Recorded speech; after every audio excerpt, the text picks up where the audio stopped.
Hello guys! We just had an awesome lime rendering workshop here at Kind Supply in Louise.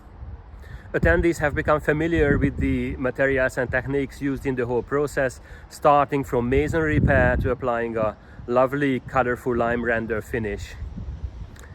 Here is a quick summary of the day.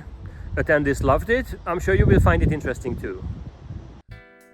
The workshop started with a theory section, and then hands-on application of the different lime plastering systems followed.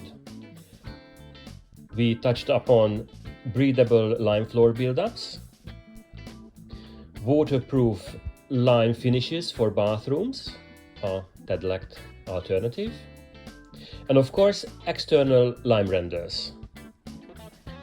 Lime rendering typically starts with masonry repair, because the masonry we are working with is quite often uneven or damaged. Or as in this case, certain bricks have almost completely perished, leaving big holes and gaps in the wall.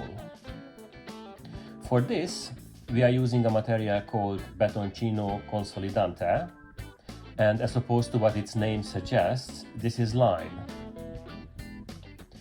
But this is a structural grade lime mortar, which means that after having filled the holes with this material, it will take the load-bearing function of the missing brick.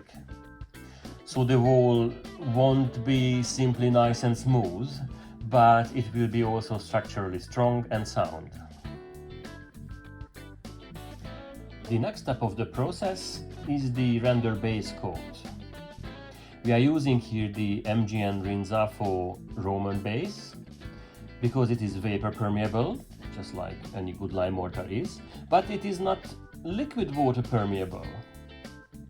This is important because it will stop any rainwater penetration at base coat level. Let me put this into perspective. Ordinary lime renders are typically not waterproof.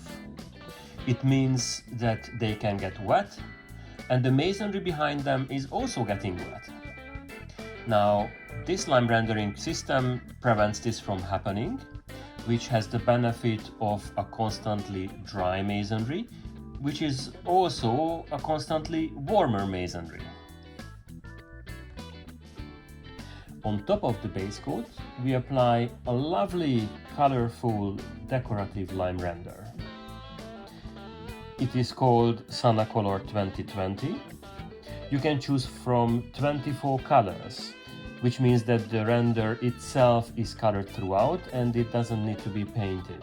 So as soon as the rendering work is finished, your house will be probably the prettiest lime rendered house in town.